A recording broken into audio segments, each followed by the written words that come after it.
13 episode की शुरुआत में हम देखते हैं कि और उसके बाद युआन जियांग को उसकी घर पर छोड़ने के लिए जाती है और जियांग इतनी नशे में होती है कि वो वहीं पर युआन की हाथ पकड़ लेती है, लेकिन युआन उसे अपनी हाथ छुड़ाती है और ली को कॉल कर देती है। और अगली सुबह जियांग जैसे ही उठती है तो उसे तो कल रात के बारे में कुछ भी याद ही नहीं होता। तो ली उसे याद दिला देती है कि कल तुम्हें यहाँ पर छोड़ने के लिए आया था और वो तुम्हारे लिए कितना परेशान था। जरूर वो तुम्हें पसंद करती है, लेकिन आगे से जियांग उसे बकवास करने से मना करती है। और उसके बाद जियांग अपने काम पर जाती है तो युआन उसे याद दिलाती है कि कल रात को तुम्हें इतना ज़्यादा ड्रिंक नहीं करना चाहिए था और उन्हें तुम्हारे ऊपर हावी करने नहीं देना चाहिए था। और उसके बाद जियांग सुपरवाइजर माँ से मिलने के लिए जाती है और उसे धमकी देती है कि अगर आप दोबारा मुझे ऐसे क्लाइंट के साथ डिनर के लिए लेकर जाओगे तो मैं आपको रिपोर्ट कर दूंगा। और ऐसे भी ये मेरे काम का पार्ट नहीं है कि मैं किसी क्लाइंट के साथ डिनर करूं और ड्रिंक भी करूं। और उसके बाद जियांग जैसे ही यहाँ से जाती है तो युआन उसके पास आती है और उसे उसकी काला चिटा के बारे में बताने लगती है। फिर भी सुपरवाइजर माँ नहीं डरती है तो युआन उसे सुपरवाइजर माँ जो लड़कियों वाला ड्रेस पहना हुआ होती है वही फोटो दिखाती है और उसे बताती है कि अगर तुमने दोबारा ऑफिस की किसी लड़की के साथ ऐसा करने की कोशिश किया तो मैं उसे पब्लिक कर दूंगा। और इस बात पर तो सुपरवाइजर माँ घबराई जाती है। और उसके बाद जियांग जैसे युआन के पास जाती है तो युआन उसे माफ़ी मांगती है कि मुझे तुम्हें जोर नहीं बोलना चाहिए था। और जैसे ही युआन यहाँ से जाने लगती है तो जियांग उसे थैंक्स बोलती है कल रात मदद करने के लिए और उसे बोलती है कि ऐसे भी तुमने मुझे झूठ बोला था, फिर भी कल रात तुमने मेरी मदद की, इसलिए मैं तुम्हें माफ़ कर रही हूँ। और उसके बाद डोली जियांग को कॉल करती है और उसे बोलती है कि क्या मैं तुम्हें आज ड्रॉप कर दूँ। और जियांग भी मान जाती है और उसे पूछती है कि कल रात को तुम्हें घर पर किसने लेकर गया था। तो आगे से जियांग बताई थी कि कल रात को मेरी बॉस ने मुझे घर छोड़ा था।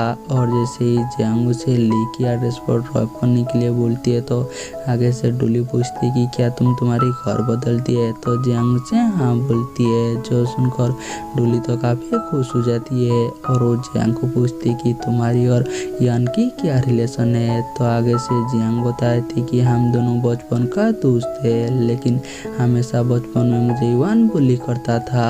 और दूसरी तरह शाओचन युआन की घर पर होती है और अपना काम कर रही होती है। और जैसे युआन घर पर आती है तो देखती है कि शाओचन ने ट्रेडमिल के ऊपर उसकी कुत्ता को छोड़ दिया है वह करने के लिए, जो देखकर युआन को इतना गुस्सा आती है कि वो शाओचन को उसी ट्रेडमिल पर भगाने के लिए बोलती है। और दूसरी तरह जियांग तो ली की घर पर शिफ्ट हो गया होती है, लेकिन ली की रूममेट तो उन्हें सही से रहने के लिए भी नहीं दे रही होती है। उन्हें तो सही से ना बात करने के लिए दे रही होती है ना मस्ती करने के लिए दे रही होती है। इसलिए जियांग सोचती है कि वो दोबारा युआन की घर पर शिफ्ट हो जाएगा। इसलिए जियांग ऑफिस में युआन से बात करने की कोशिश करती है, लेकिन उसे कोई भी मौका नहीं मिलता।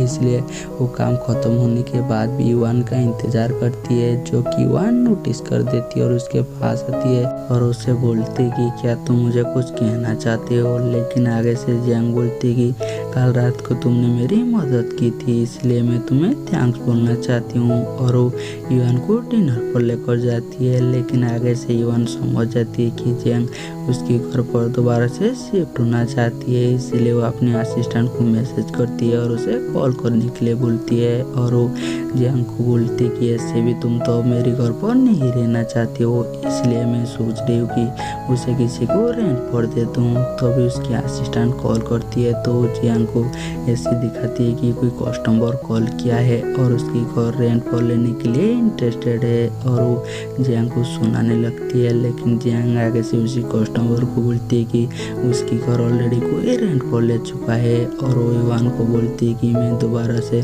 तुम्हारे घर पर शिफ्ट होना चाहती हूँ। इसलिए युआन उसकी कॉल को काट देती है और उससे पूछती है कि तुम कब शिफ्ट होने वाले हो।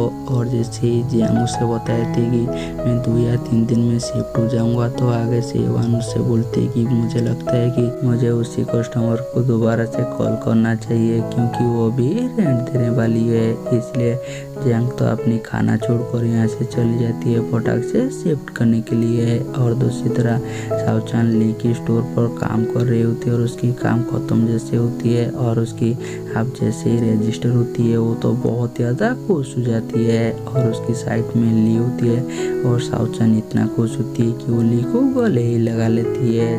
देख ओली तो बहुत ज़्यादा शर्मा जाती है और उसके साथ वो तो बहुत ज़्यादा खुश भी होती है। और दूसरी तरह जियांग फाइनली युआन के घर पर शिफ्ट हो जाती है और वो शिफ्ट होने के बाद बहुत ज़्यादा खुश होती है। तभी उसके पास युआन की कुत्ता आती है और जियांग को ली कॉल भी करती है और उससे पूछती है कि तुम कहाँ पर हो। लेकिन आगे से तो जियांग उसे कुछ ही भूलता नहीं है। तभी जियांग के पास युआन आने लगती है तो जियांग उसे इशारा करती है कि अपनी मुंह बंद करने के लिए। लेकिन युआन तो उसकी कोई बात नहीं सुनता और वो चपर चपर करने लगती है। और जैसे ही ली युआन की आवाज़ सुनती है तो वो जियांग को पूछती है कि क्या तुम दोबारा वहीं पर शिफ्ट हो गई, अगर ऐसी है तो तुम मुझसे मिलने के लिए आओ। और दूसरी तरह साउचन भी युआन को मैसेज करती है कि उसे कन्वीनियंस स्टोर पर मिलने के लिए बुलाती है। और जैसे ही जियांग उसे पूछती है कि तुम कहाँ पर जा रही हो तो युआन उसे बता देती कि कन्वीनियंस स्टोर, इसलिए दोनों ही कन्वीनियंस स्टोर साथ में जाने लगते हैं।